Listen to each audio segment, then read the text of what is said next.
Well, welcome everyone, and thank you for joining us for SICRAT 2021, the series of virtual seminars on critical topics in the conservation of earthen architecture. My name is Brooks Jeffrey. I'm a professor of architecture at the University of Arizona, and I'll be serving as the session moderator for today's topic, preserving and maintaining earthen mortar in Adobe and stone masonry structures.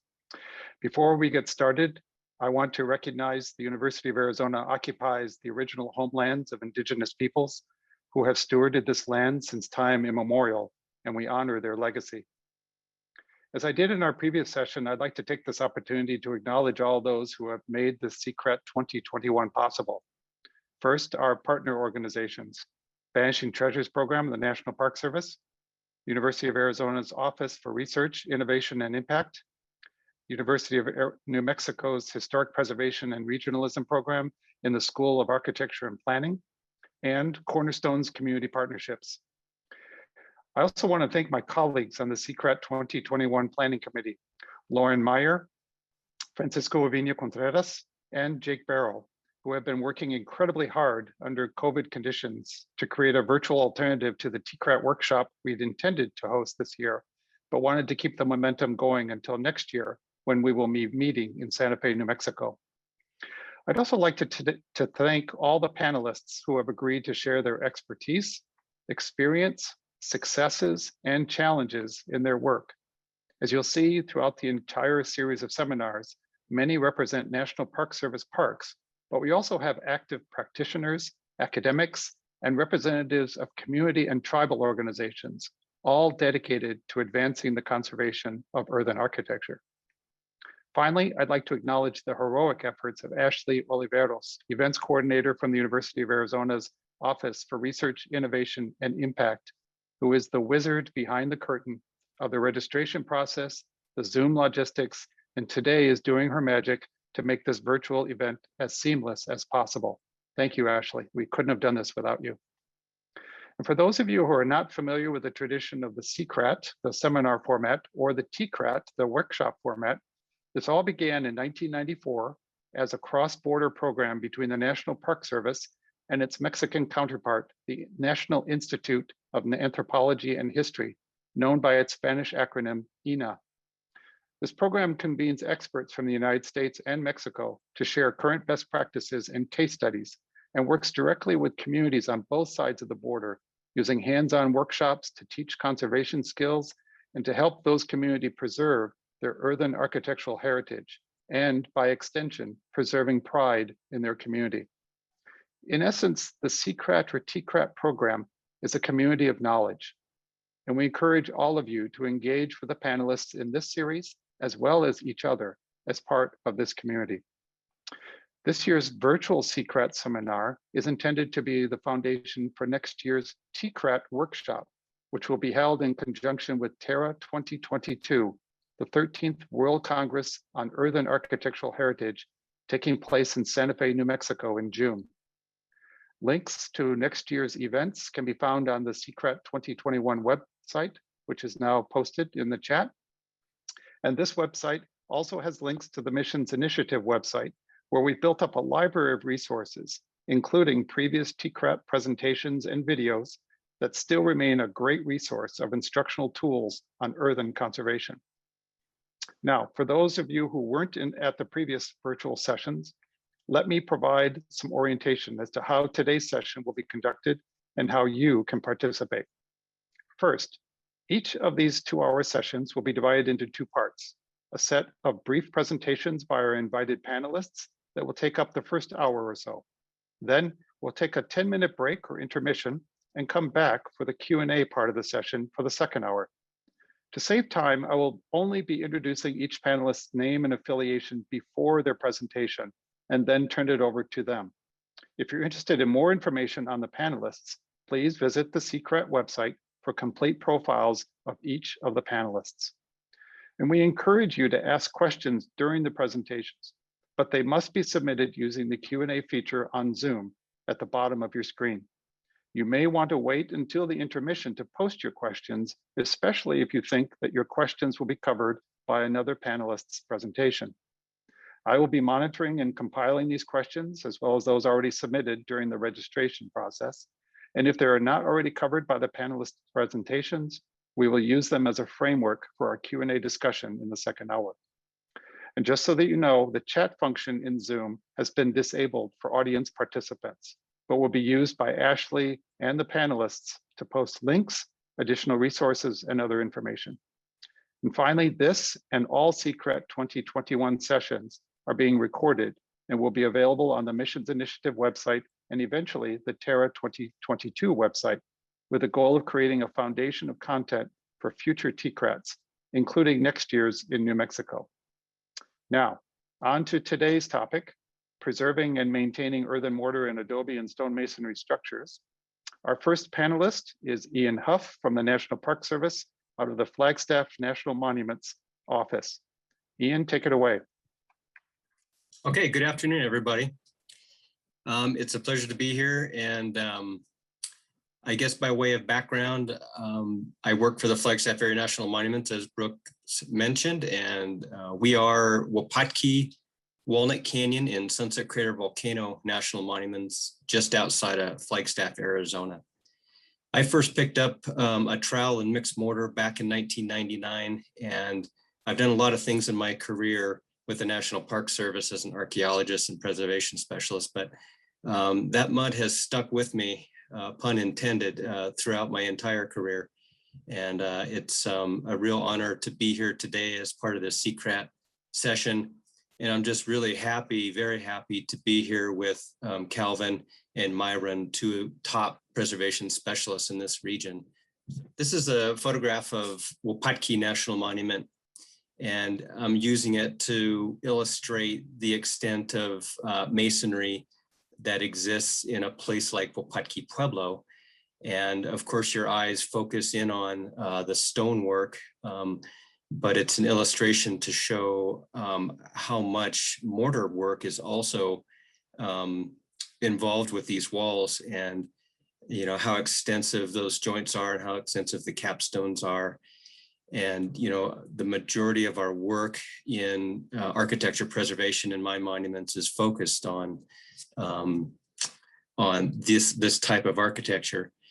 And I will also mention that whether you're looking at a stone masonry wall or an Adobe wall system, the effect is the same. The mortar is as extensive, or not more extensive, as the masonry units themselves. And the majority of our preservation work is focused on that mortar work more than it is focused on the actual masonry units, whether those are Adobe bricks or stone units. This is an illustration of our crew working at Wapatki National Monument. And between all of our monuments, we have over 100 previously stabilized sites, which is the majority of our work, is to return to sites that have been previously stabilized. And in terms of mortar preservation, the focus of our work is to replace older, deteriorated mortars and apply fresh mortars to strengthen the walls and help the walls resist deterioration from various aspects, the environment, and as well as visitors in our parks. And I just wanted to mention real quick that the work that we do is most often in collaboration with youth corps crews. And so we're using the preservation of stone masonry sites like this at Wapatki as a way to train the next generation of preservation specialists and introduce people to the principles of historic preservation in general, and in particular mortar preservation. So here you see us working at a site with the Ancestral Lands crew from the Arizona Conservation Corps. And we've been doing this for 5 years now, and they have been wonderful to work with, and we do a lot of cross-training with them. And so I feel like we're getting more work done than just putting mortar back in the wall. We're making those connections, and we're training the next stewards of these places, and we're providing an opportunity to do that kind of outreach. With this kind of work, I thought I would just touch on the guiding principles for how we go about our projects, both in terms of planning and implementing those projects. And so the guiding principles, of course, are the bumpers on your bowling lane. They keep you, going straight and in the right direction, because the sites that we work on are so sensitive. We like to refer to these guiding principles often. And first and foremost is the National Park Service mission that originates from the Organic Act that created the agency. And you can see the wording in the mission statement has a couple of things to key in on. One is unimpaired, and the other is future generations, which implies, we have multiple things to pay attention to in terms of how we do mortar work. Number one is that impairment, of course, is the park preserving resources in general, but it's also the preservation crew not doing, not applying, not implementing techniques or materials that could potentially damage the very thing that we're trying to preserve. So there is a lot of attention paid to just exactly how we do the preservation work. And of course, the public is very much part of our agency's mission, and we're paying attention to our preservation work in terms of how the visitors will interact with it. The second most important guiding principle that we pay attention to is the individual parks enabling legislation. So every park in the national park system was created for a very specific reason, and those could be very different from a national park to a national monument to a national historic site. And so for Wapatki, for example, they were the authors of the legislation. Our congressman in Arizona were very specific about the purpose for creating Wapatki. And it states the public interest would be promoted by reserving these prehistoric remains with as much land as may be necessary for proper protection. So they were very explicit about the need to do the hands-on preservation work from that moment forward. The Secretary of Interior standards for the treatment of historic properties is another level of guidance that helps us do our work, but have minimum impact on the resources, the walls that we're trying to stabilize.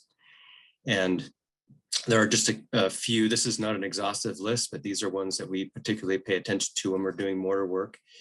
It says the historic character is retained, preservation work physically and visually compatible. New material will match the old in composition, design, color, and texture. So we pay attention to that. And chemical or physical treatments using the gentlest means possible. And then finally, in this region with the National Park Service, we have the Vanishing Treasures Program. And the preservation and maintenance management guidelines for how we work on sites like at Wapatki are the operational guides for how we go about doing this work.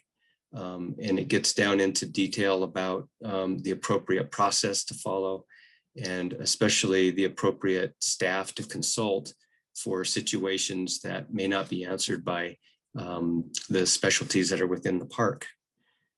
So with the guiding principles, we set about doing our work. And here I'll just jump in quickly to describe a process that we use with pretty good success at Wapatki.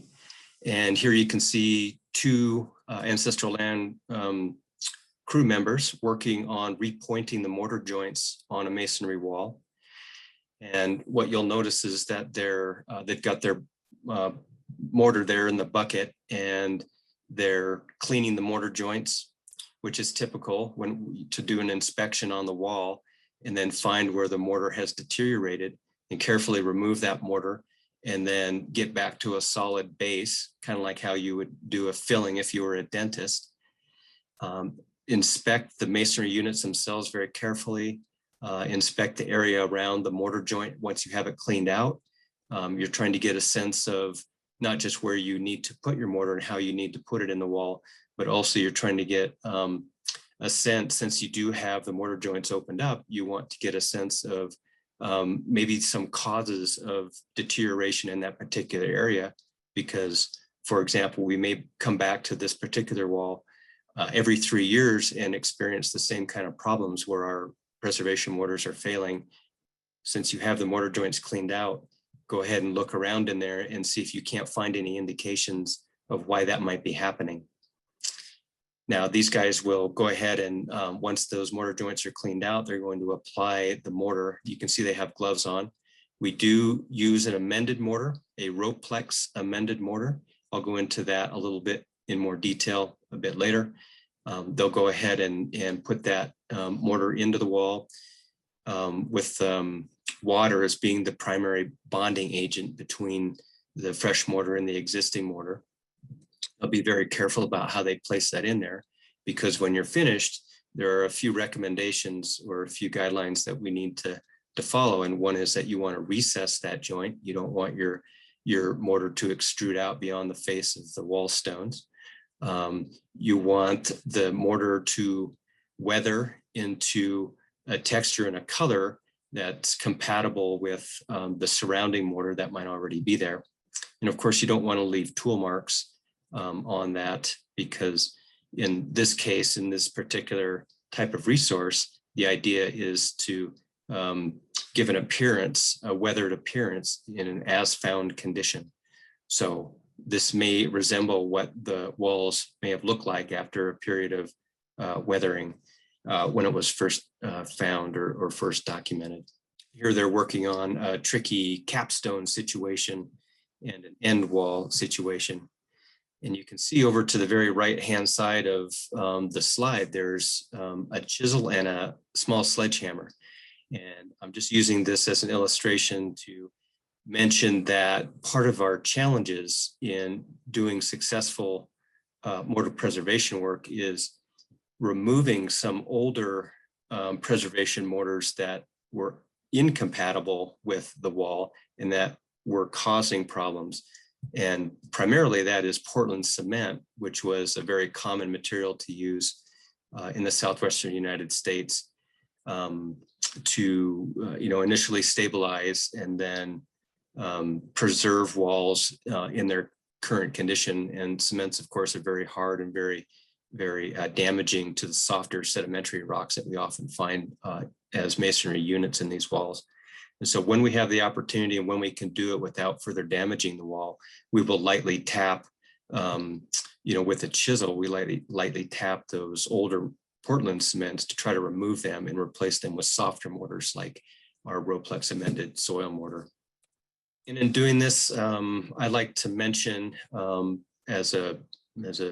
using the guiding principles as a springboard that really what we're doing is preserving values. So this is really work in values preservation. And if you think about, at least for the National Park Service, the different values that are represented by these resources, first and foremost, there is a lot of value to the tribal communities that are associated and affiliated with our parks. These are the homes, the work and the lives of people from long ago that we now call archaeological sites. And it is our primary responsibility to uphold and caretake and steward these resources.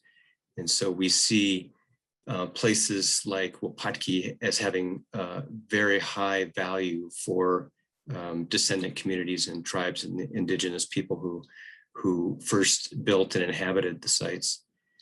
The places like Wapatki also have a lot of value in our contemporary lives for the humanities and the sciences as we try to understand and set context for our own lives and our own history. And then, of course, being a public agency, the National Park Service puts a lot of value on providing an opportunity for visitors to, access and experience and physically and emotionally interact with sites as a source of inspiration. So the two illustrations in this slide, of course, illustrate the most obvious preservation issues that we face. And that would be, the eroding mortar, the deteriorated masonry units, cracks in walls, flooding, improper drainage, all of the things that are the physical material problems that we deal with on an annual basis. But I also wanted you to think about, some of the other issues that we face in successfully implementing a preservation program, a mortar preservation program. And those would include things like prior preservation treatments. Like I mentioned, the Portland cement as a good example of that. Sometimes our, current day work is fighting against those older preservation treatments. And of course, the need for constant and ongoing training, for people who move in and out of positions with the National Park Service and are responsible for implementing mortar preservation. I can't emphasize enough the need to always look for opportunity to extend the training as far and as wide as you possibly can. And of course, when you do that, you're of course training the new stewards or the new generation, but you're also getting feedback from people who might have a different experience or have a different perspective or opinion on preservation. And of course, just a better understanding of materials and preservation applications is an ongoing thing. For us, we have a very standard recipe that I'll get to here in just a minute for mixing our mortars. But if you change one ingredient in that formulation, then you potentially are affecting the overall performance of that mortar. For example, if you change the source of your soil, say the one particular stockpile or cache of soil that you have runs out and you've acquired a new source of soil, the composition, the sediment size distribution of that sediment might be completely different than what you used just last year. So there's an ongoing need to constantly test and examine the materials that go into that formulation. And of course, the big challenge for us, in this region is the impacts from changing climate. And we've experienced that at Wapatki, and we've experienced it at parks across the region. And the big question is, will our materials and applications hold up over time in the face of, record-setting thunderstorms that bring, an unprecedented amount of water on top of your sites, record heat, record low humidity, all of these things add up to effects on the actual building systems, the masonry walls that we work on. So all of these things are, taken into consideration when we go and work on the particular mortar issues that you see in these two illustrations. Now, mortar is just one component of a building system. And, I'm not an architect and I'm not an engineer, but I certainly have gained an appreciation for looking at a system of walls like we have here at Wapatki and understand that there are many things happening with that building in terms of preservation above and beyond what is obvious or what is on the face of the walls. So mortar in general holds the wall together, right? So you have a good wall face, you have good wall abutments or joins, you have a good capstone, and that's great. But mortar also, consolidates the ability of the wall to withstand the weight of the upper walls and the distribution of those forces downward. The mortar distributes that weight and those forces across a greater area, allowing the wall to withstand, more weight and more inherent changes in the wall, and resist that type of deterioration. And then more obviously, of course, moisture is one of our biggest components to deterioration. And for us on these particular walls, but whether you're looking at an Adobe wall or a stone masonry wall, the principle is the same, where you're trying to keep moisture out of the interior. So you have a very solid capstone, and then you have a very solid inherent or intact wall face that sheds moisture in a direct precipitation event, for example, and that prevents moisture from escaping. but you also are using mortars that are soft and porous and permeable to allow moisture that is within the walls to escape through the mortar joints rather than through the stone masonry or the Adobe blocks. And so in that sense, the mortar is sacrificial in that you would rather replace the mortar joint or the mortar in the joints rather than replacing the masonry units. So we look at especially the preservation mortars as sacrificial.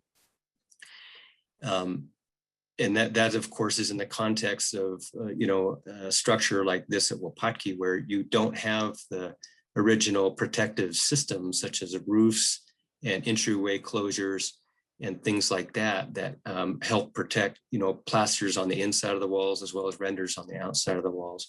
So mortar really is our number one material that's fighting against that deterioration. Now let's get right into our formulation and just touching on amendments to our mortar mix. Our dry mix is 2 to 3 parts of local Moan Kopi sediment. And Moan Kopi refers to the geologic formation that is closest to the surface at Wapatki, and it produces a very nice sediment. And it's also the source of the original construction mortar. And so it's we feel it's the most compatible source of soil that we have. We use 2 or 3 parts of sediment to 1 part of medium to coarse construction sand. And then on the wet mix side, we have 4 parts of water to 1 part of Roplex E330. And it's an emulsion polymer. The chemical for you chemists out there, it's methyl macrolide butyl, and it is effective in our application for a few key principal reasons. One is it's soft and it's permeable, and it breaks down over the course of 5 to 8 years when mixed in this proportion.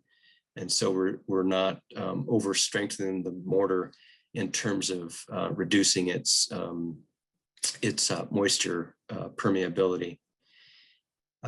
We mix the wet mix and the dry mix together to texture, and it really depends on your particular application, whether you're doing a capstone or whether you're doing mortar joints on a wall face, or something that you would need a little stiffer mortar mix or something a little looser. It really drives the decision as to how wet or how dry you would mix that mortar.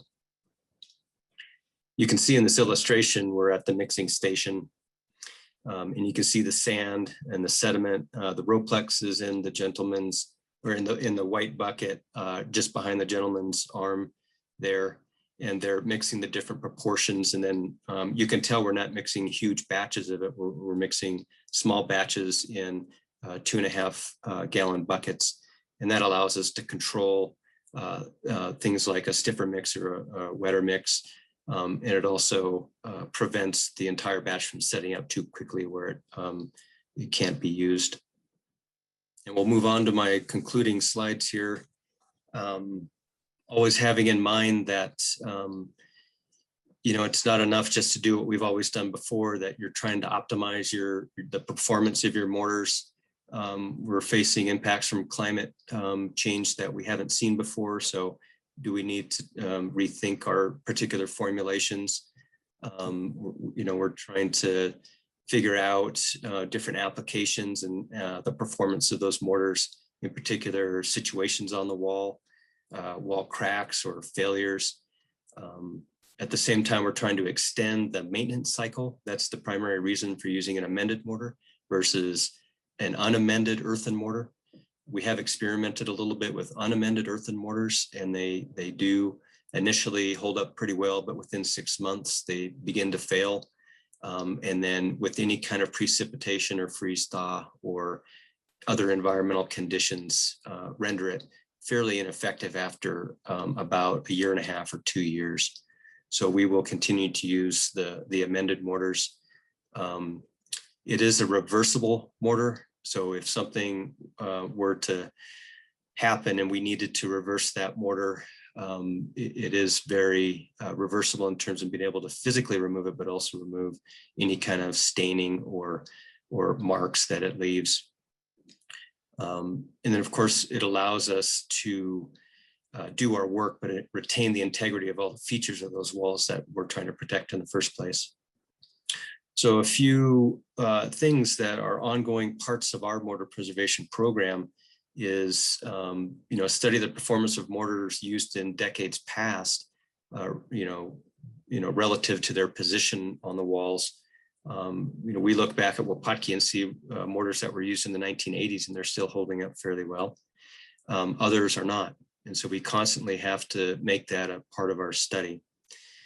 And then figure out, when you do change soil sources, like I mentioned, figure out what the optimal particle size distribution is for that particular type of repointing. And for us, we process soil through a series of screens, and currently we use 1/4-inch screens, but we've been experiencing some cracking and shrinking in our mortar joints that we think might be caused by us not screening with a bigger opening. And so we're losing that coarser fraction in our mortar mix. And then for Roplex in particular, we have a fairly good understanding of how it performs under optimal storage conditions, but during cold temperatures and freeze-thaw cycles, how does Roplex itself hold up over time in that context? Always, a source of study there. And then, of course, again, just continue to train preservation specialists. We weave that into all of our projects and programs. Key takeaways, guidelines that, like we review, help us navigate those very high standards we have relative to our values that we're trying to preserve. And then, realize you have multiple challenges, including past practices and current conditions, and be adaptable and be able to pivot around those situations and adapt. And then continue to question current practices and continue to test your materials. And then again, continued need for training and discipline, integration, and collaboration through partnerships. Those are my concluding thoughts. I really look forward to hearing Calvin and Myron and their presentations, and I really look forward to any question and answers that we could maybe come back to some of the things that I've touched on that maybe need a little further explanation. So at this point, I'll turn it over. Great. Thank you so much, Ian. I'm going to be, I just want to remind people, feel free to post questions in the Q&A, and we'll be addressing those during the second part of our hour, or of our session. It's my pleasure to now introduce Calvin Chimoni from the National Park Service's El Morro and El Malpais National Monuments. Calvin? Good afternoon, everyone. Throughout the world, I'm not too sure how many participants, but I'd like to send you a greeting in my language, and it means how have you passed the day. And it's been a fine day so far, and I am honored to be part of this discussion, to be on the panel to discuss the preservation of earthen architecture. So it's been quite a while, at least spending my professional time conducting preservation work, but I've been employed with the Park Service, the National Park Service, for a little over 20 years, and with the Vanishing Treasures group. And of course, we focus on the preservation of standing architecture, earthen architecture. And of course, I'm based here at El Morro National Monument, and also spend my time at Malpais National Monument. I want to give you an idea of where we're located. This is the state of New Mexico. It shows most of the national monuments, parks, and to the west of the state is my duty station at El Morro National Monument, this little tiny dot here. gem, of course. And to the east is Malpais National Monument. And to the south, on the southwest corner, is the Gila Cliff Dwellings, which we also assist on conducting preservation work. And next to us is Arizona to the west, and of course that's Petrified Forest National Park.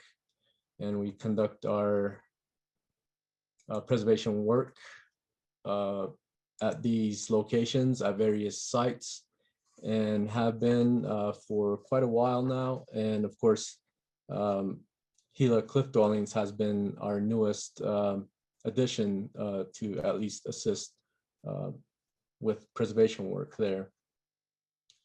I'd like to give you my personal background. And of course, I'm a Zuni tribal member, and we call ourselves Ashiwi, and that's plural for the group, our tribal group. And we're considered one of 19 Pueblo communities or tribal groups here in New Mexico, state of New Mexico. And of course, Zuni is located to the west of us from El Morro National Monument, and approximately 32 miles or so. And our population is approximately 1,100 people. And our community is the only community that still speak our language at home. Of course, my language is Shiwi Mapenawe, meaning the Zuni language. We call ourselves Ashiwi. And our surviving language, of course, is the way we communicate. And our language is the key to our survival. And that has helped me understand my own history, my cultural background, my duties, my responsibilities, and the way of our life and how we conduct ourselves, and how we are able to balance and understand our natural world. And of course, that goes to being able to use the gift of earth, and of course, insights that have been given to us by our elders, and paying respects, so to speak, when conducting preservation work, even while in my earlier career and starting working with the National Park Service, I've heard elders mention that things return to the earth, and how I had this inner struggle to actually try to maintain the Park Service's mission to conduct preservation work. But again, having a lot of instruction and encouragement by elders and community members back at home that, of course, mentioned that we still have to uphold and also conduct preservation work so that our children and who we also partner with and are able to share our histories with may able to understand and continue to preserve our communities, especially not only here at Morro, but also outside our local communities, and also those very places that are part of our history. So that is an understanding that I've been able to understand and uphold. And part of that, of course, is lifelong instruction given to me by my elders on working with earth. Of course, my formal education is in the construction technology background, and that education has given me another view and broaden my perspective on various building techniques, even contemporary building techniques. So I am schooled in that fashion, and that has helped, especially with understanding, also working with preservation work at our parks. And of course, being said, working with contemporary materials, that goes to working on ancestral sites and using materials such as Portland cement, acrylic amendments that we continue to use today. Of course, I have to give Cornerstones equal appreciation. Cornerstones Community Partnerships was my first step into the preservation world, so I'll have to give them credit for the many highly skilled people that are still with the group, and also which serve still today my mentors. So I still am learning as we go. Now let's introduce understanding coming to El Morro, and of course the annual precipitation here at El Morro is 16 inches per year. With snow melt and rain, our average snowfall is 40 inches per year. We could have torrential monsoon weather, and especially while we're conducting our work. So that makes it challenging to continue work at a given time during the monsoon season. So we've become familiar with the cycles and cut off guard actually, and trying to conduct our work. And we found ways to protect our walls by sheltering them. Of course, Atzana Pueblo is about 300 feet by 200 feet square, and it was excavated in 1955. And of course, post that, preservation work continued, and we still conduct preservation work. Our winter snowfall also affects us greatly with standing snow within the rooms. All the rooms are unsheltered, so we have a lot of frigid cold temperatures, a lot of freeze thaw cycles that we experience, and the walls experience when we have snowfall. About August of 2000, I became familiar when I started working here at El Morro National Monument. And one of our first projects actually was a renovation of drainages that were placed in the 1950s after excavations to remove moisture. And so, of course, I showed you the pictures where moisture is our, of course, most damaging seasonal experiences that we have here at Atzana. Atzana, again, is ancestral to our history, and it's called Heshutayashta, meaning houses on top. So Atzana has a very special place for me. Of course, I spent most of my time here at El Morro, or at Atzana, conducting the preservation work. So before we even started preservation work on the exposed walls at Atzana, we had to think and very carefully and be cognizant and very conscious of what we were to do. So the first thing to do was, of course, study the history, and that included photographs, archaeological notes that were available, and of course, being on site and studying each wall and studying how each wall was constructed, whether they had been worked on previously, and of course, if they were in a certain state of deterioration. So the various styles of masonry throughout Atzana Pueblo was the first thing which brought us to start our replica masonry wall, or our test panel, and that was in 2002. And this test panel served, of course, as a guide, our case study to use both earthen and acrylic polymers at the time. At the time, we were introduced to by another park, I forget which, and I won't mention names, but another acrylic polymer that was mentioned was Darwell, and it's an acrylic binding agent used mostly in the concrete industry, and it's a binding agent to, of course, it's an additive used in concrete mixtures.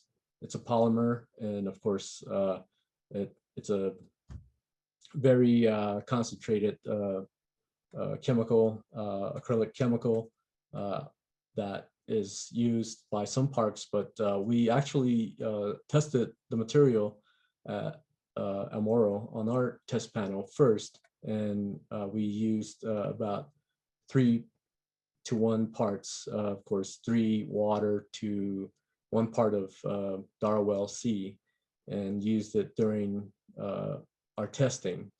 So I'll get into the search of earthen materials and refining the materials. Of course, where to find earth? It's everywhere. It's abundant here in the Southwest.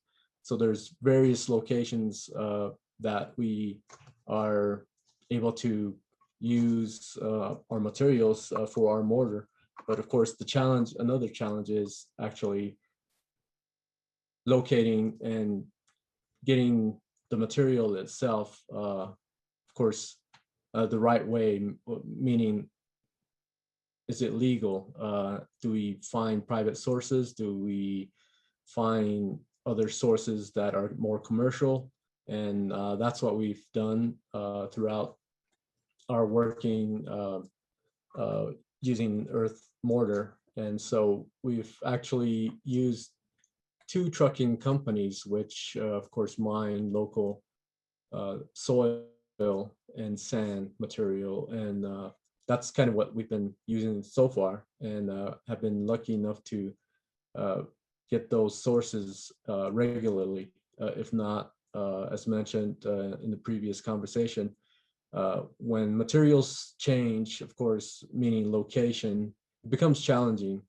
And of course, even through refining those materials becomes even another greater challenge, because the consistency or ratio of soil may change even at one site. If it's continually mined, it may change because of the layers over time, and the use of that same source may change within a couple of years or so.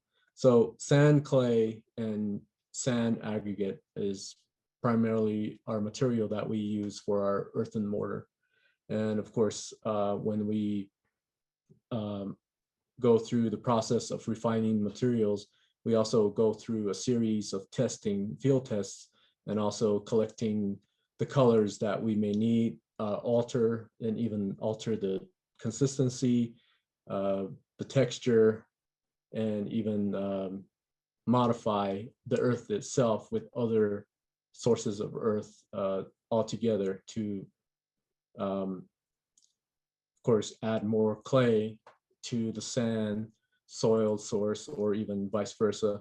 And another field test that we also conduct is the shake jar test. It's a soil grain and distribution test that we conduct in most cases with our sources or those sites that we may want to use in the future. But this is a very helpful way to determine how much aggregate, sand, and clay silt material in a source. So that's always the first step to learning about our sources. And the refining step also includes using sieves or wire mesh to refine and take out debris, especially because if there's biological material in the mixtures, we don't want to introduce any foreign objects into archaeological sites,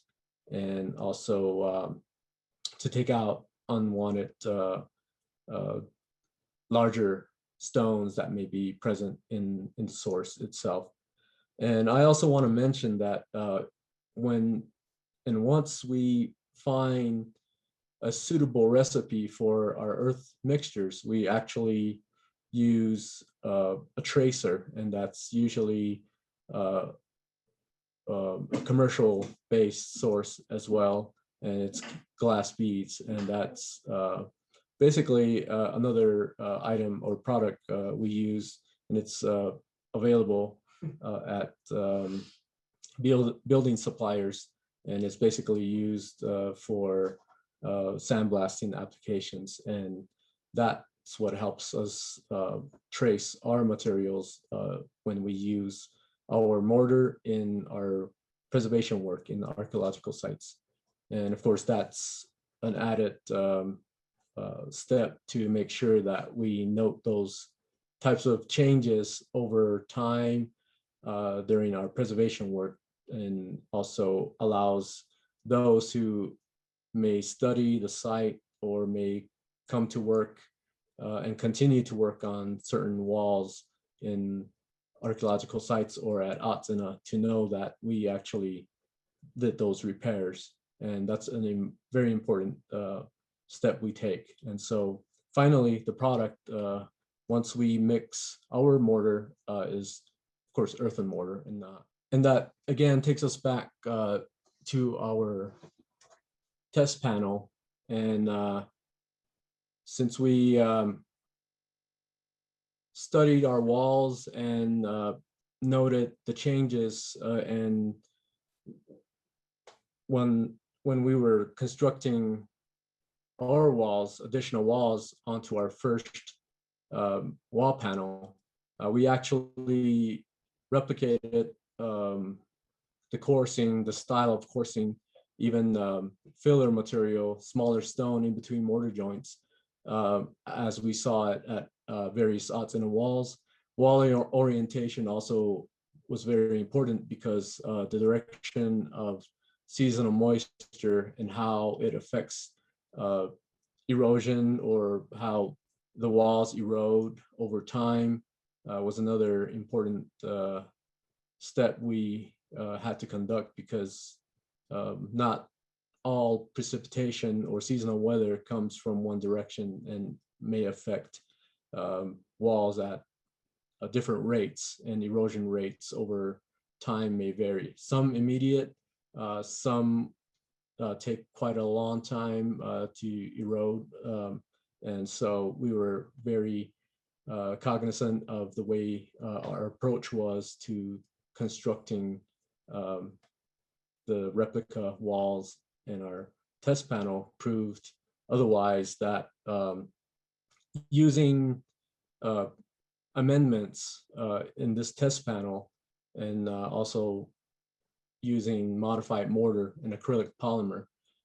In this case, we used Darrowell, the acrylic polymer, at a 3-to-1 recipe that would have been immersed in the water itself, and of course mixed into our dry earthen mortar.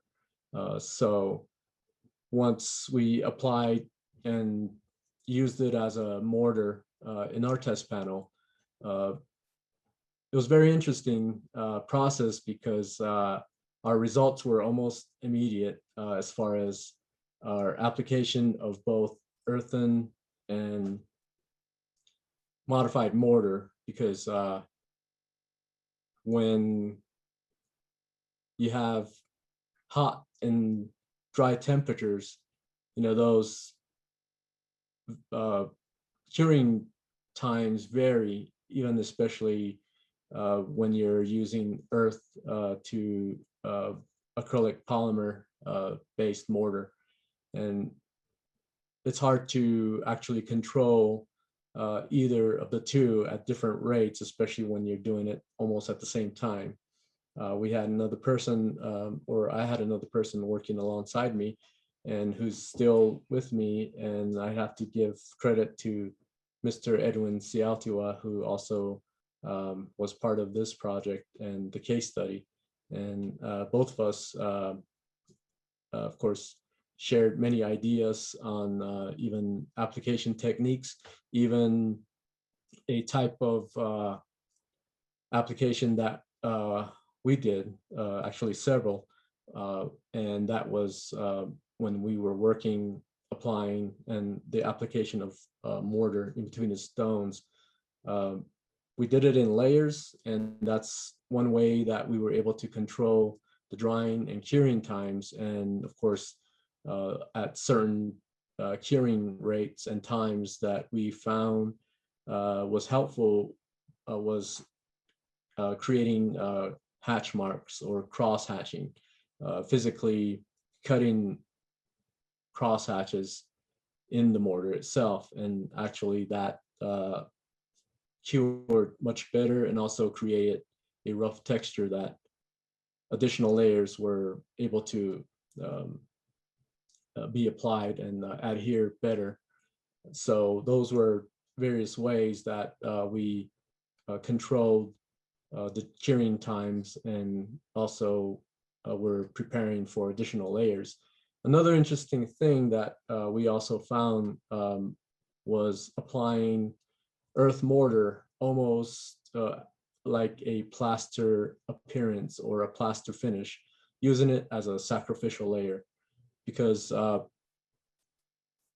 most original wall, or at least at Atsina, original walls were pretty much plastered upon excavation. So we took this idea and applied it onto the test panel. We have before and after photos, and if you see the dates, if you can read the small numbers, we actually have a before and an after date, which show almost immediately the times when we had finished the wall and we had monsoon rains test our panel almost immediately. So we were actually surprised by the techniques that we were using and how it actually saved the wall from eroding. So where we have a tight masonry construction wall built in the upper left photo, that actually held better. And most of the wall there is earthen mortar. And so you can see the after photo to the right, the upper layers are pretty much soaked with moisture. And we were lucky enough to have that wall survive. And of course, the lower picture shows our plaster-like finish, and the after shows a little bit of erosion and down cutting.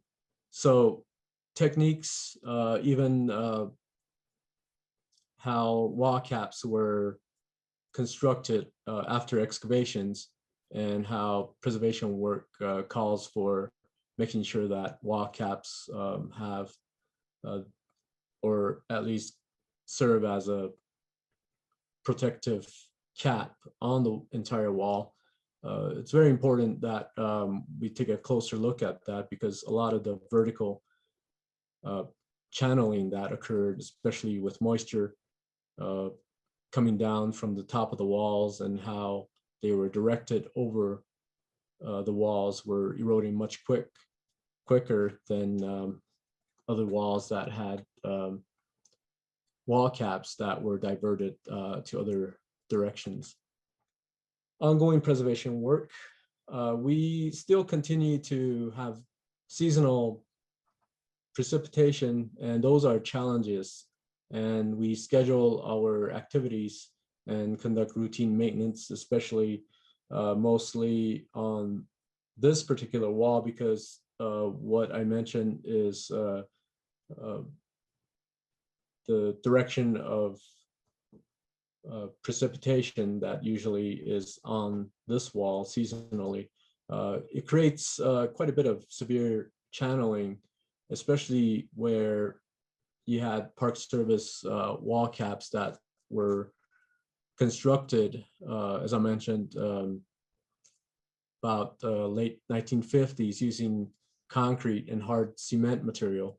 And those are areas that we find that earth mortar actually is quickly eroding. And so this brought on a new approach in our way of dealing with sudden erosion and using earthen mortars modified with L-ray stucco.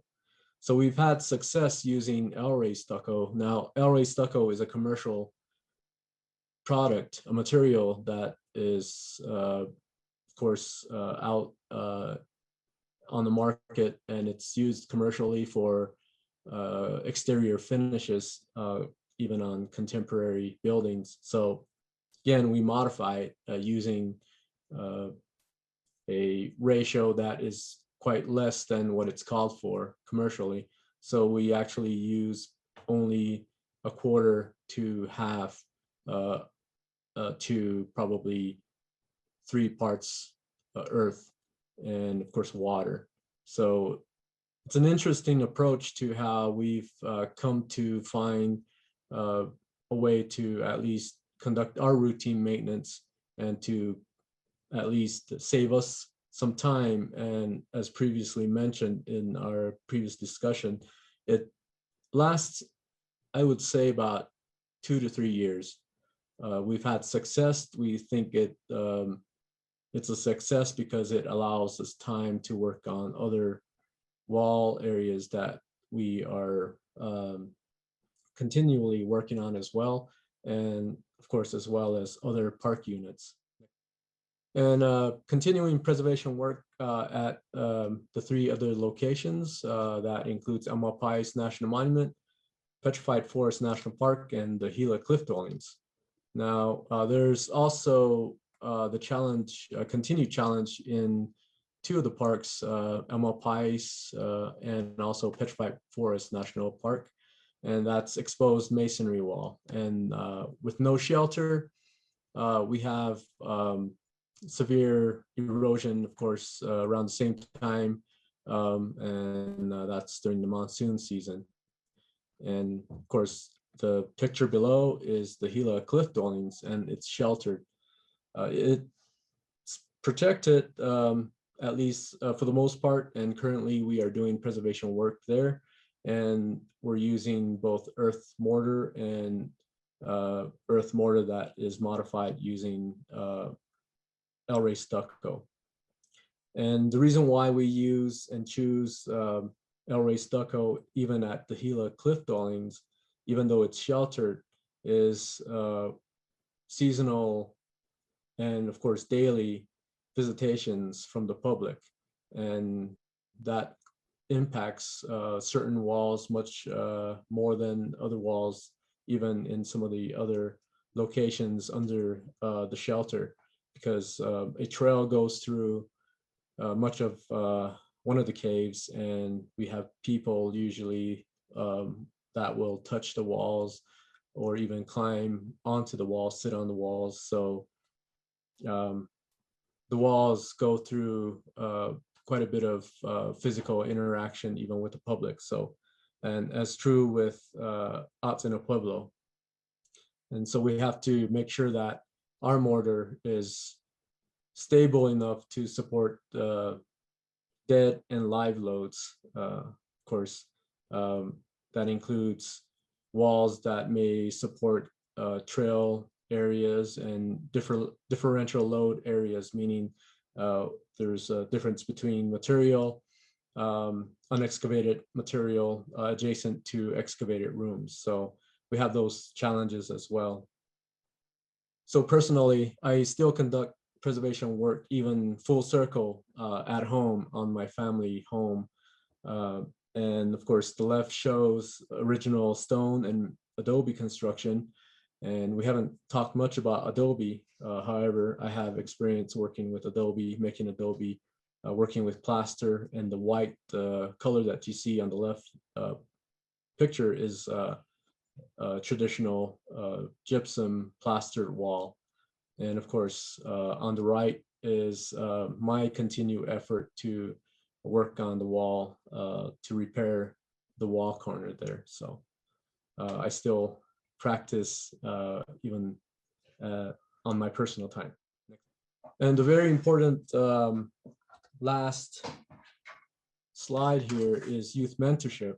And that's very important to me because, again, talking about full circle, I've gone through mentorship with the experience as a youth and further with Cornerstones Community Partnerships, working with 2 elder Masons at the time, and also the staff with Cornerstones. And I also am very proud to say that we serve and mentor local youth from local tribal groups, which include Acoma Pueblo, our very own Zuni Pueblo, and various other Pueblo and tribal groups along the Rio Grande, the local Gallup offices, and at times we have the Hopi youth crews that come out, and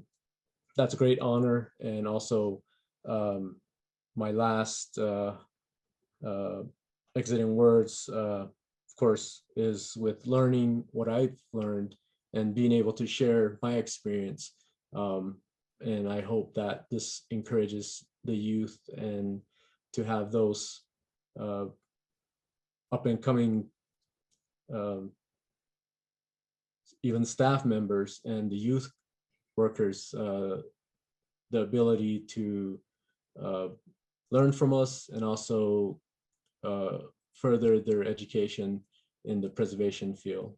And it was an honor talking with you all, and thank you very much. Thank you, Calvin. I want to just remind people that we will be taking a break. The presentations are taking a little longer than we'd expected, but after the next presentation, we will take a short break and then we will enter into the Q&A session. So with that, I'm going to introduce Myron Gonzales from the National Park Service's Bandelier National Monument. Go ahead, Myron. Thanks again, Brooks. As Brooks mentioned, my name is Myron Gonzales. I'm a tribal member from the Pueblo of San Loponso and Jemez Pueblo. So I have a rich history in the entire mountain region that I work for. The approach that we take here at Bandelier has several components to it. As my title, you can see it says preserving the culture, creating the culture. Over the years that I worked here at Bandelier, which now I'm in my 6th season,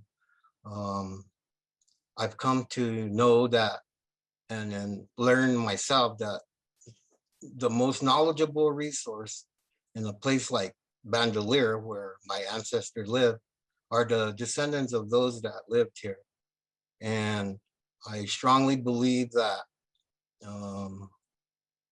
as Pueblo Native people living that kind of lifestyle, we've been ingrained, so to speak, on what is important in our livelihoods. And first and foremost, our culture is one of the biggest ones. And so the way we live in our communities is a reflection on who we are and where we came from as a past. So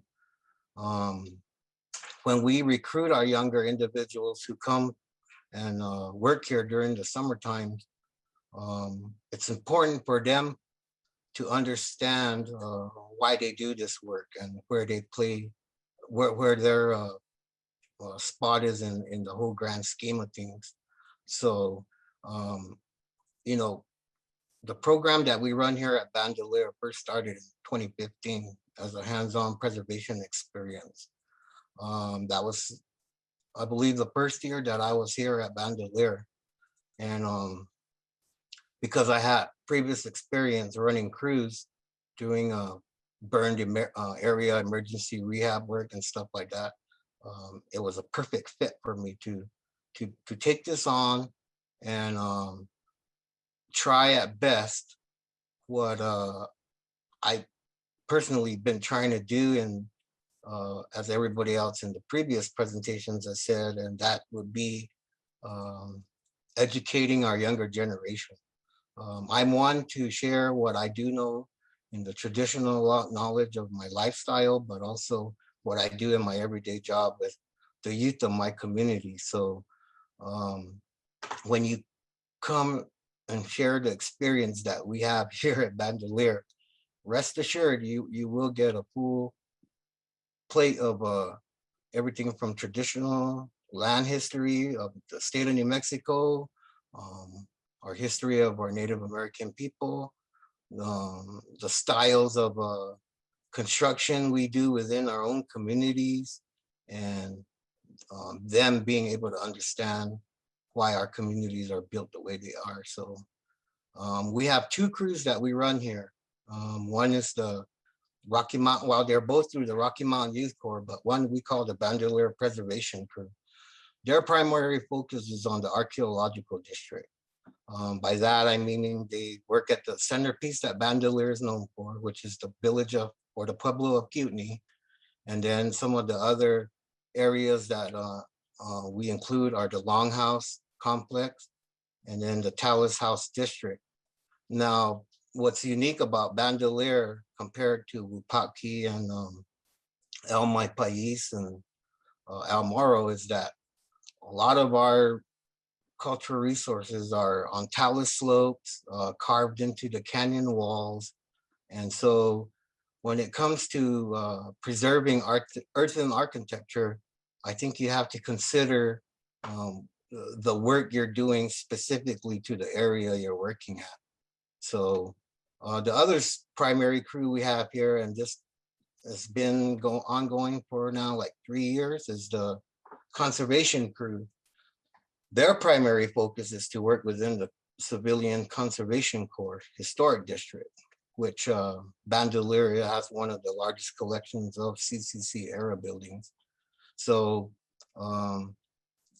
again, if you come here, you're going to learn, one, the archaeological district part of the work we do, and then the more historic stonework and the classic masonry work as we know it, cement and rock and hammered stones and things like that. So, but one of the other things that is a big component of what we do here at Bandelier is and the Pueblo crews that come work for us here, is we use it as a tool to share our culture. The cultural immersion component is one that touches on each one of the Pueblos that participate in our summer programs. Any one summer, we may have 6 or 7 Pueblos represented. And it's important to note that each one of those communities they come from are autonomous to what they believe in and what they do. So it's incumbent upon us as a staff to be able to respect the opinions and recommendations and ideas that they come up with. Again, it's a long-standing knowledge that these young folks are trying to learn, but it is something that's already been ingrained in them. It just takes something like the work that we do here at Bandelier to bring it to the forefront and really allow them to blossom into the person that we as a Park Service staff would hope they become as a future preservationist. So, and part of that, okay, so getting back to the cultural immersion part, our kids also learn about their own Pueblo history that they may have been not aware of. They learn about the traditional Pueblo architecture based on what they're seeing here at the park. So the way the villages were built, at best, we try to explain to them how some buildings may be square in construction, others circular. So they get an idea of what it is they're working on, how it is that it is important to save that resource, and how it fits into the component of the management of the park here at Bandelier. Ancestral land use also is a big component. Part of what the work that they do, we share stories of the original inhabitants and the geographical boundaries that exist between different language speaking groups. Frijoles Canyon, for those that may not know, is actually a geographical boundary between the Tewa speaking pueblos of New Mexico to the north and the Carisan speaking pueblos south of Frijoles Canyon. And so we try to teach those kind of components to them.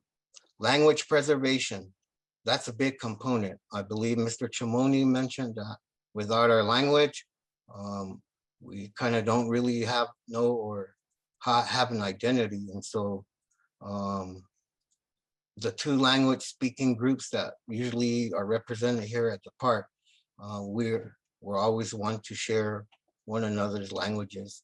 And it's to share that traditional component of the work we're doing, but one, it's out of respect for being able to greet one another on a daily basis in their own language. So I think that's very important, to be able to get a group of young individuals who have, in some instances, been deprived of this kind of knowledge or work, to be accepting of where they're at, what we're doing, and why we do it. So one of the biggest things that we try to teach our kids here is the understanding the construction styles.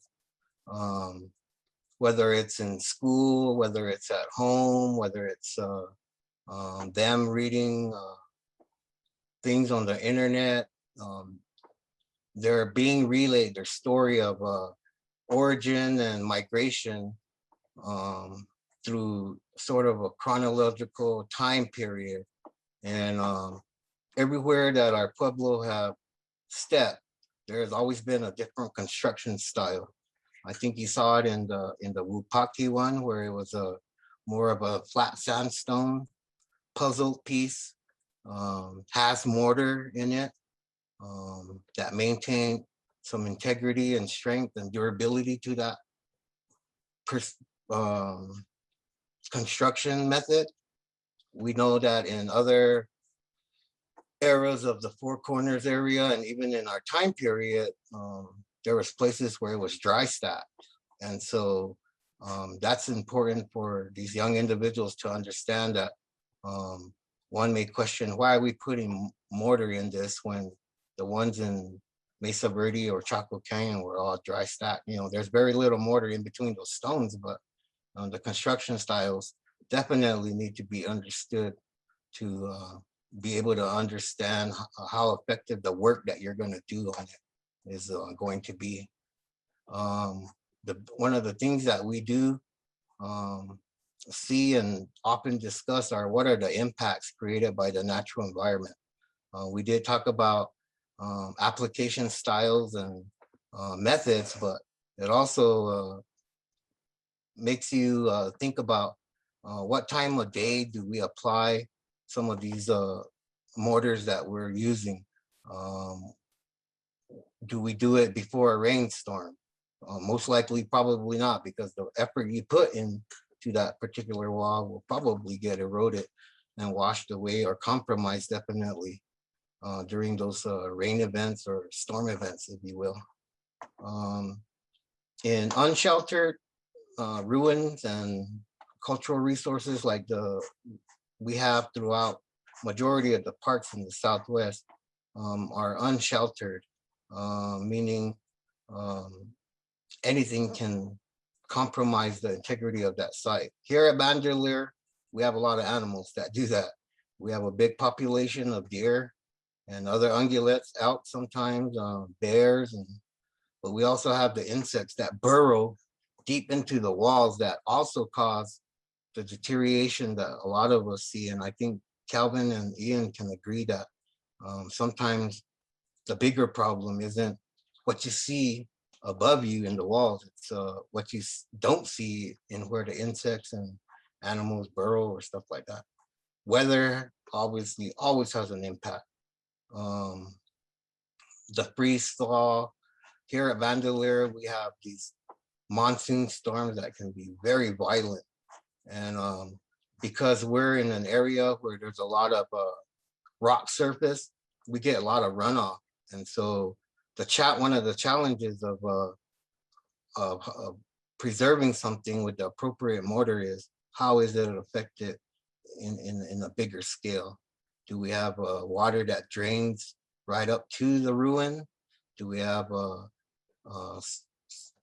artificial mechanisms that are forcing the water in that direction?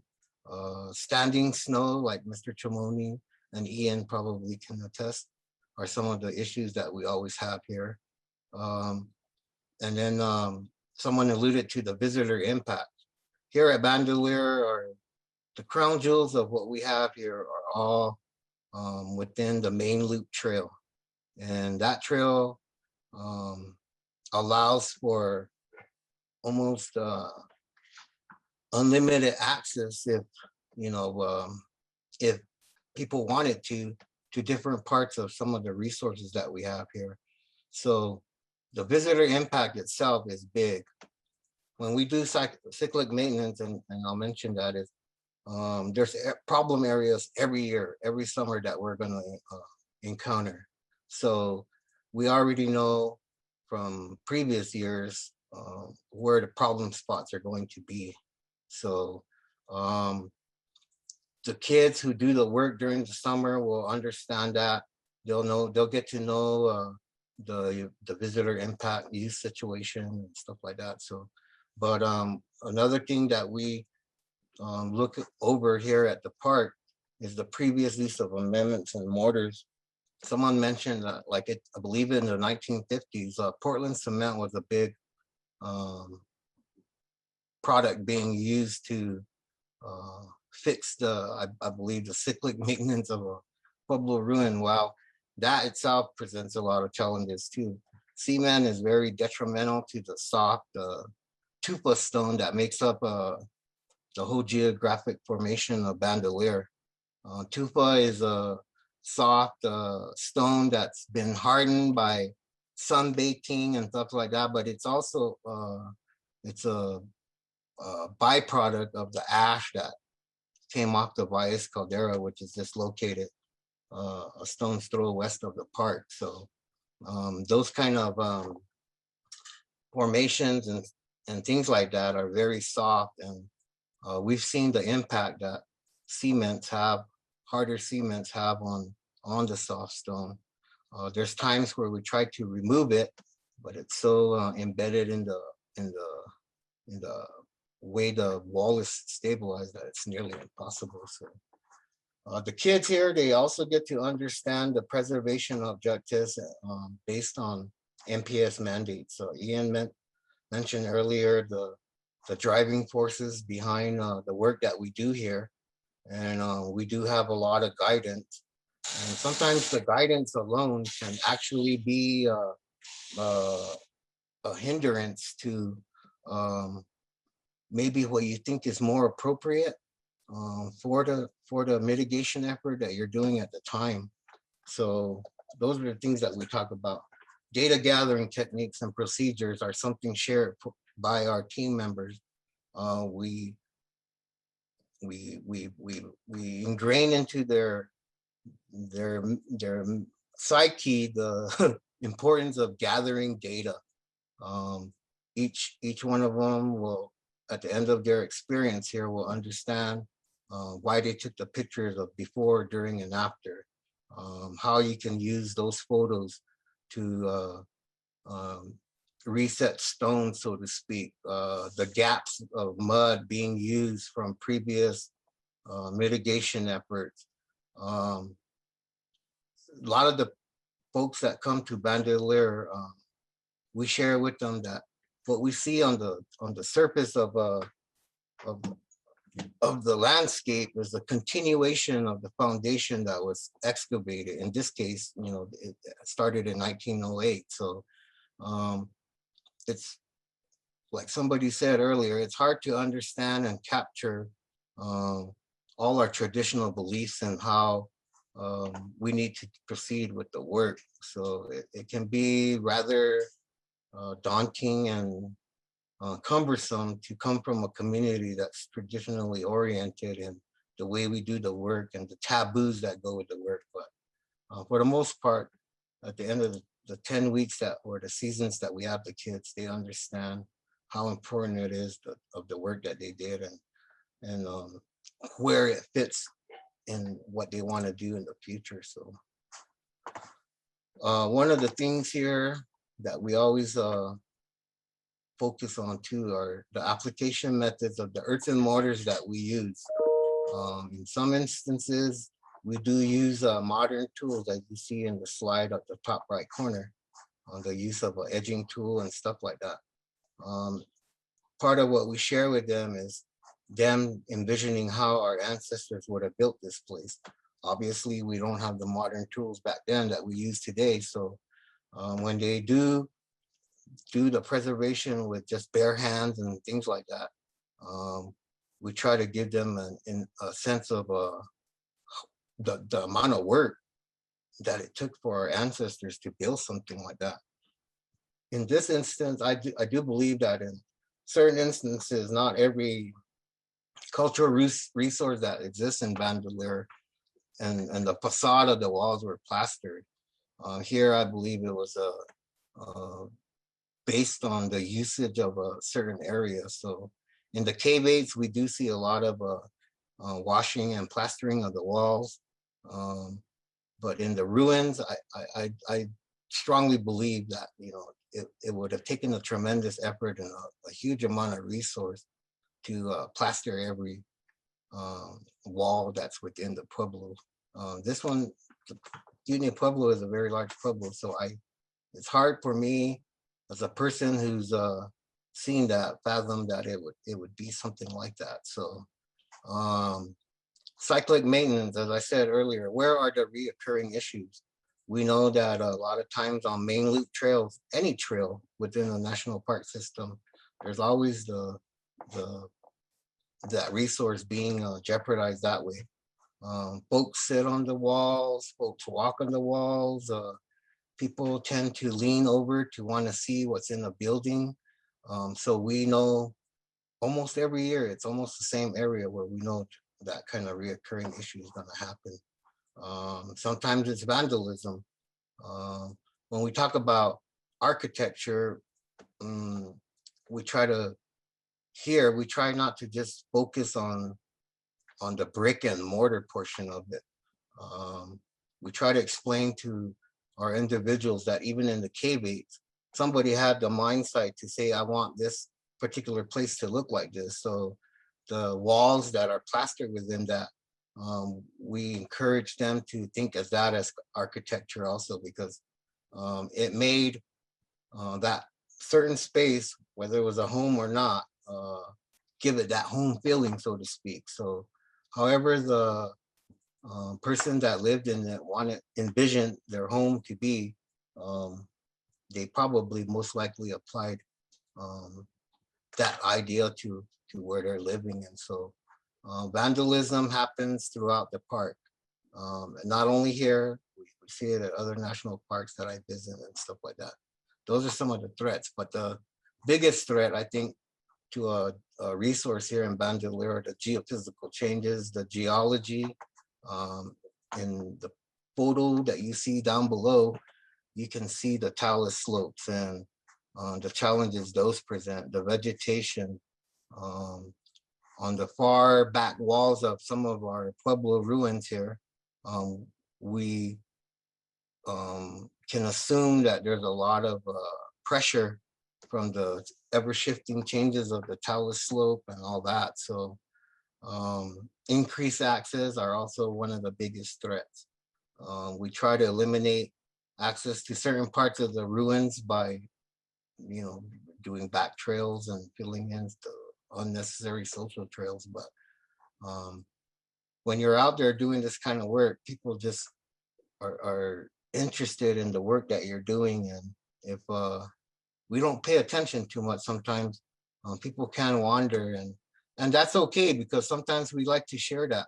We like to have them come to a point that's safe for them to be, and where they can see the work that we're doing so that they fully understand what it is that we're doing. Mind you that a lot of these places that people enjoy are unsheltered,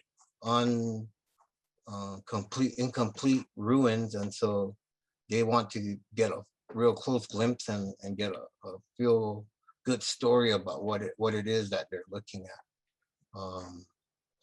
And when you look at those kind of things, it makes decisions like backfilling probably a lot easier. We do have walls within our structures here that, like I believe Ian mentioned earlier, sometimes the mortars that we put in there in previous restoration efforts or preservation efforts can be detrimental to a wall, in that you almost can reverse the mortar. Some of it is so hard that it reshaped the wall, the entire wall, is in jeopardy of falling. And so those kind of things, we can, by looking at it, we can tell that the mortars were, the composition of the mortars were a lot different. So it is important to know what the real threats are to a ruin. And in our case, because some of the walls that we have here are really standing high, the jeopardy of them falling over and collapse is real. And so when you put all this together and think about recurring issues, where are the problem spots, what are the threats by weather, then mitigation efforts in the future are a lot easier to determine. And I know nobody mentioned backfilling, and nobody ever sometimes really likes to hear the word backfilling, but sometimes for a particular resource, that might be the best thing that we can do for it. Here you see a couple pictures of individuals from the Rocky Mountain Youth Corps who are applying the mortar between the joints. We try not to remove courses, but there's sometimes where we may have to, and that's where they begin to understand the importance of documentation. And that way, when they're reconstructing those courses, they know exactly how the stone was laid, and they know the gaps of mortar being used between each stone. They understand the recessing of the mortar so that it doesn't necessarily retain water and stuff like that. So use of amendments, we often wonder what is appropriate. In some instances, like the photo above right, that's in a sheltered alcove, meaning it's not always pounded on and compromised by the never-ending monsoon seasons of the summer. But the roof on this, not designed to hold people, but previous renovations of the Kiva had a tar paper roof and stuff like that. So in the last few years, the intent is to go back to what was originally would have been natural materials. On this particular one, we do use amendments. And on the roof, we did use amendments because people do stand on the roof, and using that Roplex like everybody's talking about seems to harden that roof and makes it less crumbly and obviously less to deal with in managing it. The one on the left here shows the outdoor fully exposed Pueblo architecture here. We try to retain the natural look of construction, but we also know that in some instances, you can see from preservation methods years ago, it almost looks too perfect. So going back to what it looked like is really our key here.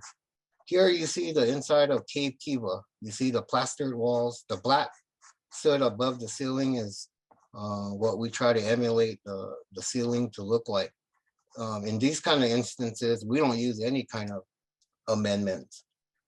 We want that particular area to look as natural as it looked from the past, and the knowledge that we have as Native Pueblos, we know there was very little amendments used in interior surfaces like that. If anything, maybe the floor, where they would amend it with animals' blood to harden the surfaces and stuff like that.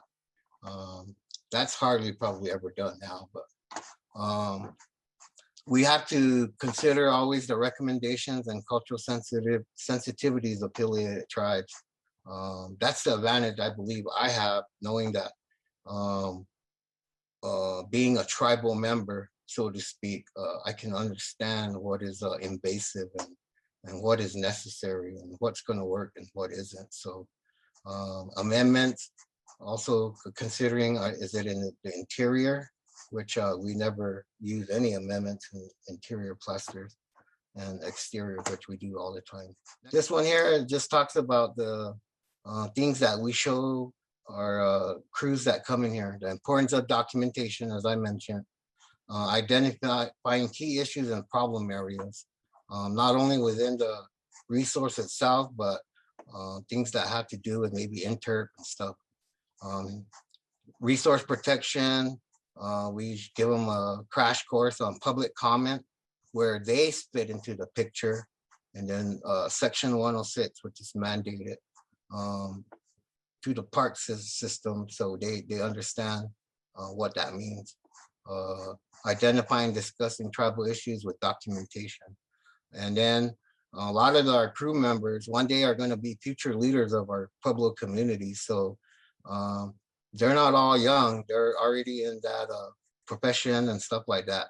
What we try to teach them here is how the documentation we do here at the park can be implemented within their tribal communities, so that they can start documenting and figuring out what future mitigation efforts might be in some of their own resources.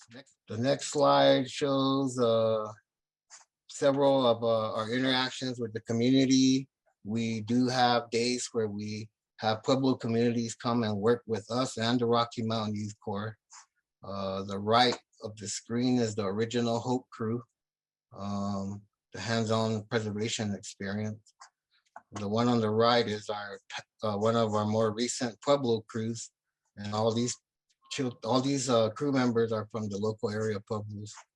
And then one of the things that we allow our students to do at the almost at the tail end of their season here is use their public speaking skills to share what they've experienced during the summer here at Bandelier. And most of those kids are really good at doing that because they've never had an experience like this ever before. Just another several photos of what we do here. We do visit other ancestral sites so that they understand the whole component of land use within the region. And then here is our contributing partners and participants, Rocky Mountain Youth Corps, who provide us our crews through AmeriCorps. All the Pueblos that have been represented on our teams to date or have shown interest in actually becoming National Park Service employees. There's a good portion of Pueblo participation within the valley. Obviously the Park Service, Bandelier, Pecos, Valles, Caldera. And some of you may wonder why the state of New Mexico. We use a lot of what we do here to advance the knowledge of these kids by taking them to institutions, because I'm one to believe that preservation is a lot more than the work that we do out in the field. There's all kinds of components to it. So part of our visits to these institutions, they're exposed to the curators of these institutions, illustrators of the reports that are done, the folks that do the carbon dating. And so I believe that by doing this, we create a greater chance for them to have an opportunity to go into the field of preservation. They get to understand why they do the work here, why it's important. They understand what their own history, family history is with an area like this, such as the 1924 Pottery Fund collection. They get to see that. And there's a large public that isn't privy to seeing that, but by doing that, they get to understand and get to encompass really the true importance of preservation work. We appreciate all the labor and the hard work that they do, but I think preservation, like my title page said, you know, if we create the culture, that tends to go a lot more farther than just looking at crews to help you fulfill a work plan for the summer. And then one of our biggest ones is Los Alamos National Laboratory. They encompass a lot of lands around Bandelier, and it's the ancestral homeland of our Tewa people. And so sometimes we're privy to be shared a visit to one of the pueblos where public access isn't allowed. And so they you know, the 10-week experience that they share here at the park is by far one of the best experiences they'll share. And we invite all of you to come share the beauty of Bandelier National Monument. And we also invite all of you, as a Native person, I invite you to go visit these national parks and emotionally attach yourself and understand why is it that as preservationists, we do the things that we do. As Pueblo communities, we are at a crossroads trying to live our outside world as opposed to what we live within our communities. And for some people, it's pretty difficult. But I think by the time we figure out what we're doing here at Bandelier, I like to think that our program here bridges that gap. And so for the most part, I feel that our Pueblo people are appreciative for what we do. And I personally find it important because had we not had the foresight of creating a national park, I feel that my own Pueblo community would be in a far worse off spot in trying to advance our knowledge, our history, and our teachings to our younger generation. So with that, I appreciate the time that you've given me and hope that I was able to share with you something eventful and fruitful. As Brooks mentioned, our information is in our email addresses. So I'm happy to share what I can with whoever wants to hear me out. Thank you. Thank you, Myron, and thank you all the panelists. And what I would like to do is perhaps skip the intermission. We really only have about 12 minutes left.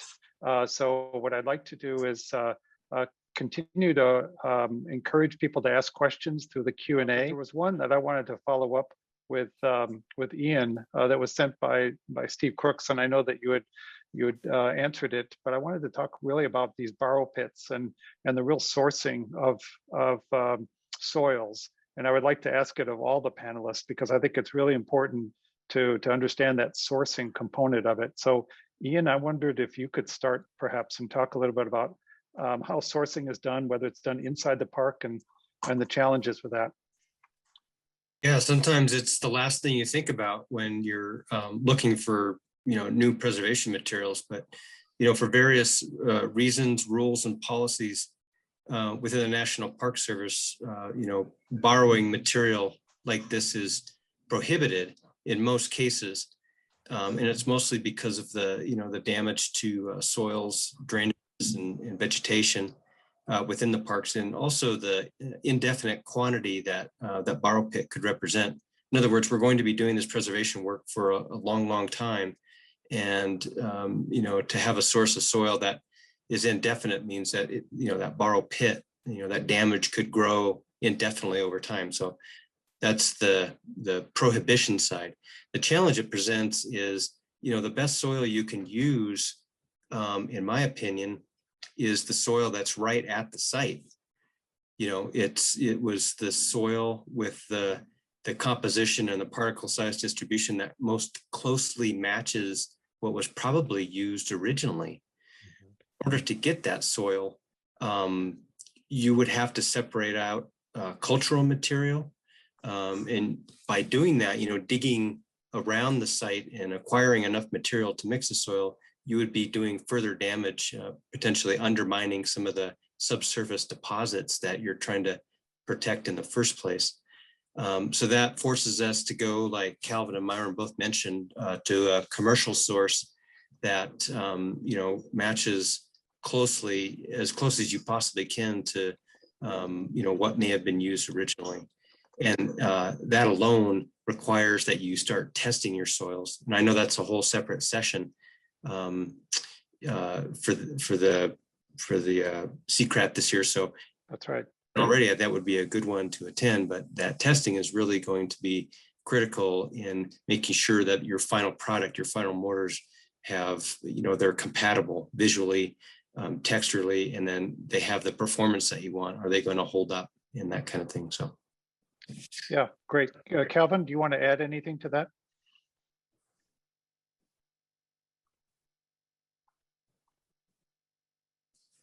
Yes, as Ian mentioned, it's quite challenging to make sure that you have a consistent soil source, and also when commercial sources suddenly is unavailable, that's another added challenge. Like we had here at Morro and Malpais, we had one trucking company that actually probably either just stopped the business, and another company had taken over and probably changed locations for borrow pits, and that added quite a little bit of challenge to find the original sources that we were using in the early 2000s. And having a supply is first and foremost one of the things that you probably want to obtain, especially with the trucking company.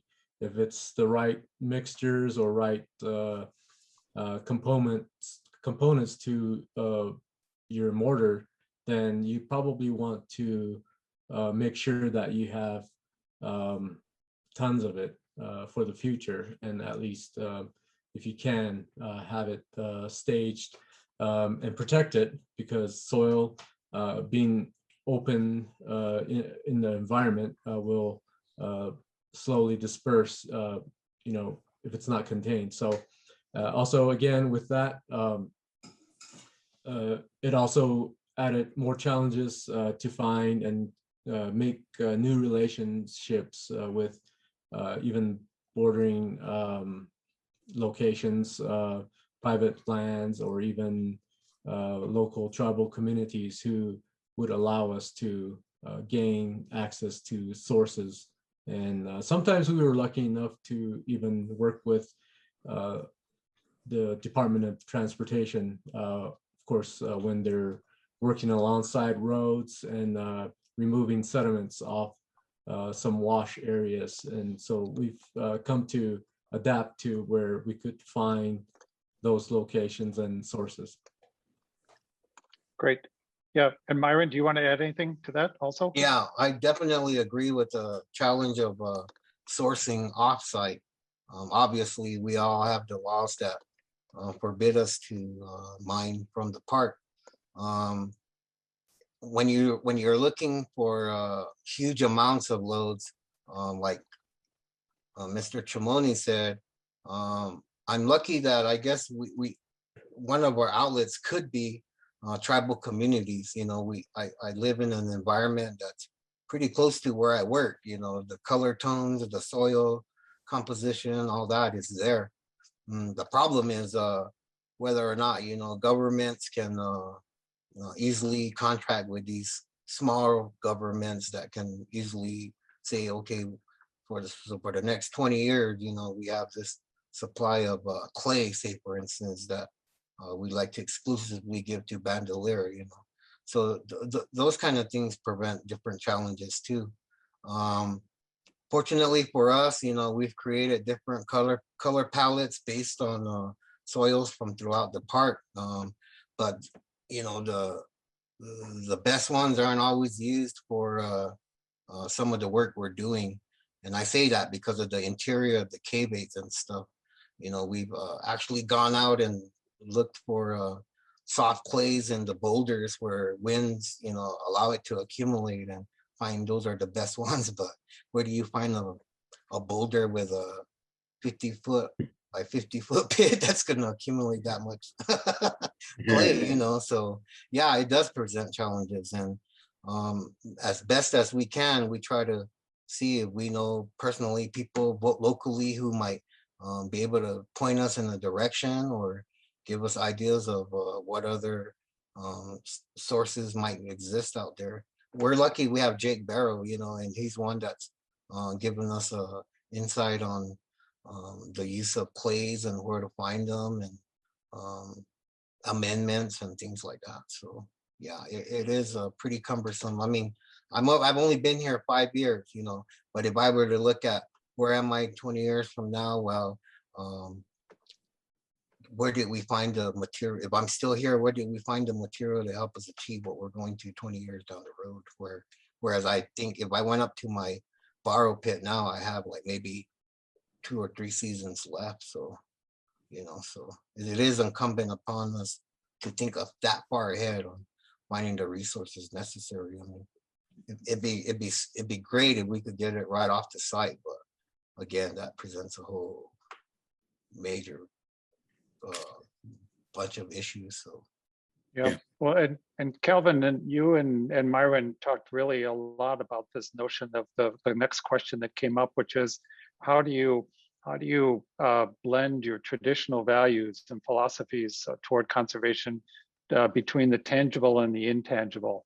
And I think it was you, Calvin, or no, it was Myron who said, it's not just about mortar; it's about preserving values.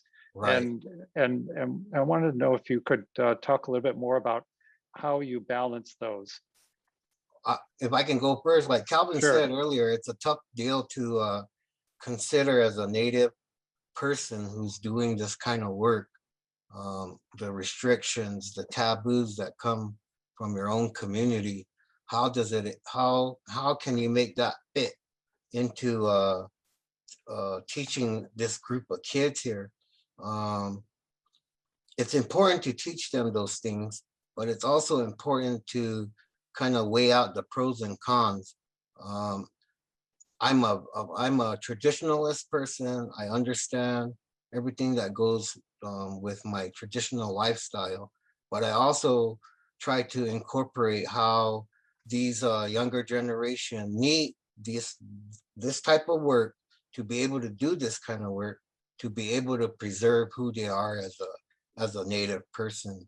And so it may be to just a regular Joe public, a summer job of putting mud on the walls, but as a native person, I try to have my crew members think a little bit deeper into that thought process and try to imagine the difficult life they tried to carve out, by moving here and living in these structures, and the amount of maintenance it took year in and year out, and just to warm things up, and Yeah. create that. So I think when you do that, they have a better understanding and appreciation for what they're doing. Yeah, Calvin?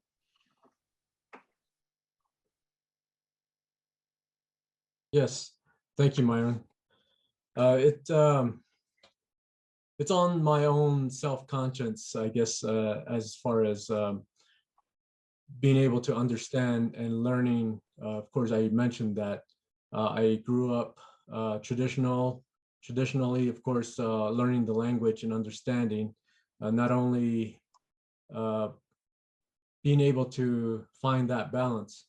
It's always about finding that balance, especially living what other people say in 2 worlds. So sometimes that kind of makes sense, but sometimes how many worlds is it actually? Maybe third, or your conscience even, and also being able to establish a relationship with people back at home, either whether it's through consultation or personal discussions that take place after working hours, after your 8-hour day or your normal working day, 8 to 5 job that you might conduct daily. But I also mentioned to people that, I have to make sure that I represent not only myself as a person, and also as a profession and a professional working with the National Park Service, to make sure that I go back home and conduct myself at a certain way where, because people that visit here often, the public visiting here might have a conversation with me, and I might share some things with them, discussion, an interaction, and they go home, or actually they go to my home, to my community, and go to the local visitor center and mention my name. And of course, this person had mentioned this about this. So it's very important that I conduct myself at a certain, even an attitude, because of course I represent my people when I go back home after working hours, and have responsibilities not only with my family, my community, and that we conduct ourselves at certain times to uphold our traditional roles back at home. So even at that, it's quite a balancing, I guess, a perspective that probably some people don't experience. But to balance also being able to work in an archaeological site, I've also learned that establishing that relationship with people back at home and what their thoughts are, I ask them, how do you feel about me? How do you feel about certain things about people working in archaeological sites? So they will often share with me their thoughts and some taboos, if not certain ways that we actually deal with working in an archaeological site.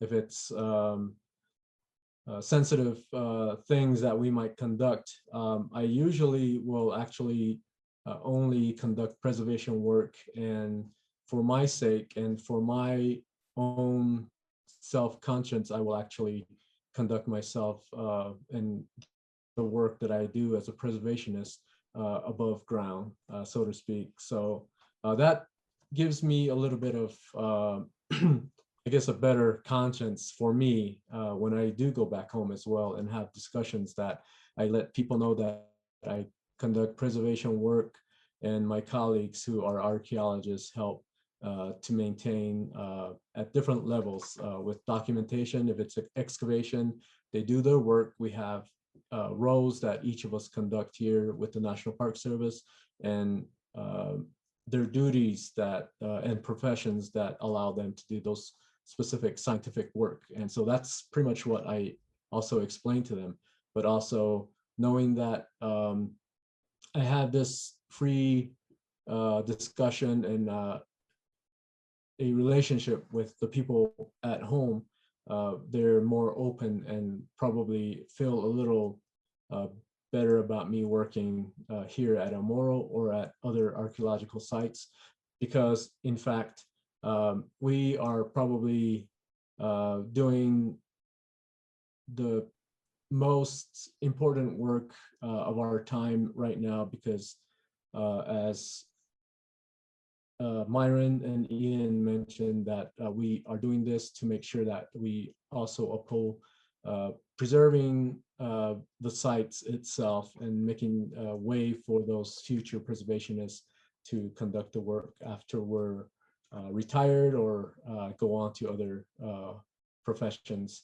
Great, thank you. And I'm afraid we're going to have to stop it there, but I want to first thank the panelists today, Ian, Calvin, and Myron, and for their great presentations, and to you as audience members for your great questions coming in too. I want to remind you that there will be another session next week. There's a link to it in the chat, and you can go on to the SICRAT website. And we're also asking you to fill out an evaluation form to help us continually improve this program. It's also there in the chat, and it will be sent to you and to all the registrants for this. And so if you haven't already signed up for that session, please go to the website and do that. And with that, I'd like to say thanks again, and we look forward to seeing you next week as well as next year in New Mexico. So long for now. Thanks.